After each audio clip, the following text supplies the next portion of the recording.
السلام علیکم دوستو آج ہم بات کریں گے شمالی افریقہ کے ایک اسلامی ملک لیبیا کی، جسے قدیم یونانیوں نے شمالی افریقہ کا نام دیا تھا۔ یہ ملک ہزاروں سال قدیم ہے اور اس ملک میں آج بھی آثار قدیمہ موجود ہیں جو کسی بھی دوسرے ملک کو تاریخ کا پتہ دیتے ہیں۔ آج کی اس ویڈیو میں ہم لیبیا کی تاریخ جانیں گے، ساتھ ہی ساتھ ایسے حقائق سے بھی پردہ اٹھائیں گے جن سے لوگ ابھی تک ناواقف ہیں۔ دوستو، کہا جاتا ہے کہ ایک ایسا وقت تھا کہ جب لیبیا میں ہر طرف سبزہ ہوا کرتا تھا، پھر موسمی تبدیلیوں کی وجہ سے اس خطے کا نقشہ ہی بدل گیا۔ اب اس ملک میں 11 لاکھ سے زیادہ رقبہ صحراؤں پر مشتمل ہے۔ لیبیا میں آبادکاری کرنے والے قبیلوں میں بربرز قبیلے کا نام آج بھی لیا جاتا ہے۔ یہ وہی قبیلہ تھا جس نے آگے چل کر اسلام کو طارق بن زیاد جیسا بیٹا دیا تھا۔ بربرز قبیلے کے یہاں آبادکاری کے بعد فارسی یعنی قدیم یونانی قبائل کا یہاں قبضہ ہو گیا، پھر سکندر اعظم، اور پھر یہ ملک مصری حسین شہزادی کلیوپترا کے قبضے میں چلا گیا۔ کلیوپترا شہزادی کی حکومت کے خاتمے کے بعد رومیوں نے اس ملک پر قبضہ کر لیا اور رومی سلطنت یہاں قائم ہو چکی تھی۔ 5ویں صدی میں رومیوں سے جنم لینے والی بازنطینی حکومت یہاں قائم ہو گئی۔ سن 643 عیسوی میں حضرت عمر بن عاص رضی اللہ تعالیٰ عنہ اور حضرت عبداللہ بن سعد رضی اللہ تعالیٰ عنہ کی قیادت میں مسلم فوج نے یہاں کے تاریخی شہر طرابلس پر قبضہ کیا۔ لیبیا کے جنوبی علاقے فرزان کی فتح حضرت عقبہ بن نافع کے ہاتھوں 663 عیسوی میں ہوئی تھی۔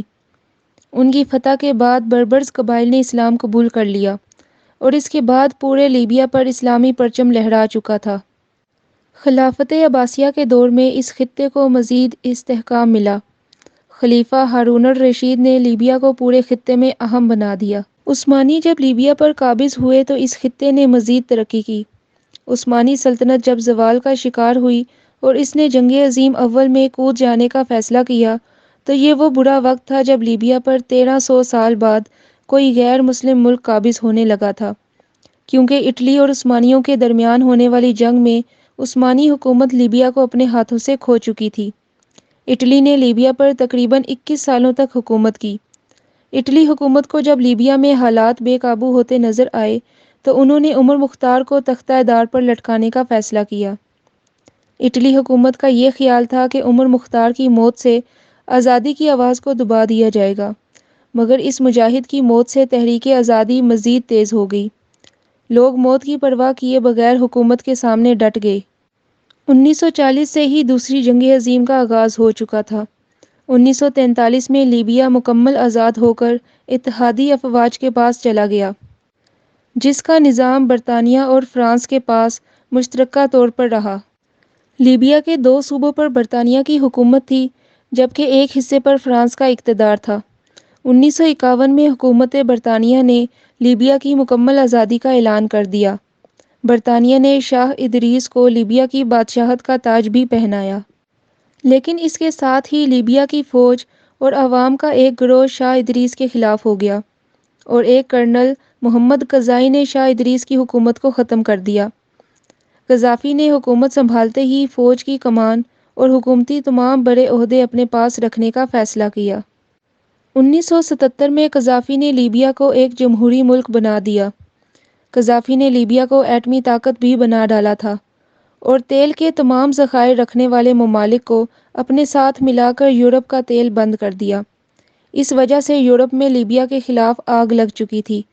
اقوام متحدہ نے لیبیا کو دہشت گردی پھیلانے والے ممالک کی لسٹ میں ڈال دیا تھا۔ قذافی کو ظالم قرار دیا جانے لگا، اس کی رہائش گاہ پر بھی حملے کیے جانے لگے۔ قذافی نے عرب جنگ میں عراق کا ساتھ دیا اور یہ قدم قذافی کو بہت مہنگا پڑا۔ عالمی طاقتوں نے لیبیا پر اقتصادی پابندیاں لگاتے ہوئے لیبیا کو اس مقام پر لا کھڑا کیا کہ جو لوگ قذافی کو اپنا ہیرو مانتے تھے وہی اس کے خلاف ہو گئے۔ ملک میں نئی بغاوتوں نے جنم لیا۔ کچھ باغی جن کو برطانیہ، نیٹو اور امریکہ کی مکمل حمایت حاصل تھی، قذافی کی موت کے پیچھے پڑ گئے۔ قذافی 42 سال تک لیبیا پر حکومت کر کے تاریخ اسلام میں اپنا نام لکھوا گیا۔ بہت سے لوگ قذافی کو ظالم اور جابر مانتے تھے، مگر اس کے دور حکومت میں لیبیا اور لیبیا کی عوام نے ایک اچھا دور دیکھا تھا۔ 2011 میں جب نیٹو نے قذافی کی حکومت کے خلاف جنگ کا آغاز کیا تو ایک طرف لیبیا کی فوج اور دوسری طرف نیٹو باغیوں کے پیچھے چھپی ہوئی تھی۔ جب نیٹو اور امریکہ کو کامیابی حاصل ہوتی نظر نہ آئی تو قذافی کے خلاف سزائے موت کا حکم جاری کر دیا۔ دوستو، لیبیا کا شمار دنیا میں تیل پیدا کرنے والے ممالک میں ہوتا ہے۔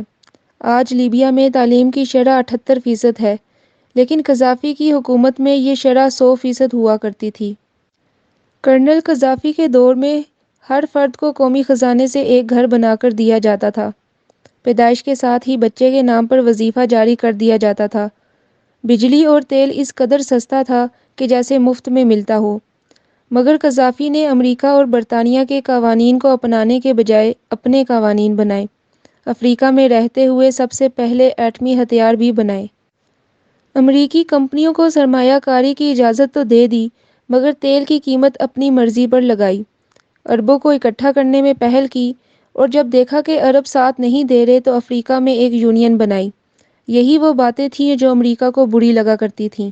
مغربی لیبیا یعنی طرابلس میں اسلام پسندوں کی حکومت ہے، اور مشرقی لیبیا میں اسلام سے دور رہنے والوں کی حکومت ہے۔ دوستو، آزادی حاصل کرنے کے بعد لیبیا کو جو رقبہ ملا وہ 17 لاکھ مربع کلومیٹر سے زیادہ ہے۔ اس ملک کی آبادی 64 لاکھ افراد سے زیادہ ہے، جبکہ اس ملک میں 10 لاکھ سے زیادہ افراد ہجرت کر کے دوسرے ممالک جا چکے ہیں۔ لیبیا مغربی افریقہ کا چوتھا بڑا ملک ہے۔ اس ملک کے شمال میں بحر روم واقع ہے، مشرق کی جانب مصر، جنوب مشرق میں سوڈان، جنوب میں چاڈ اور نائجیریا، اور مغرب میں تیونس اور الجیریا واقع ہیں۔ ملک کی 97% آبادی مسلمان ہے۔ ملک کی قومی اور سرکاری زبان عربی ہے۔ طرابلس اس ملک کا سب سے بڑا شہر ہونے کے ساتھ ساتھ دارالحکومت بھی ہے، جہاں آج لیبیا کی 17 لاکھ سے زیادہ آبادی آباد ہے۔ تو دوستو، یہ تھی لیبیا کے بارے میں مختصر سی ویڈیو۔ امید کرتے ہیں آپ کو ویڈیو پسند آئی ہوگی۔ اگلی ویڈیو تک کے لیے اللہ حافظ۔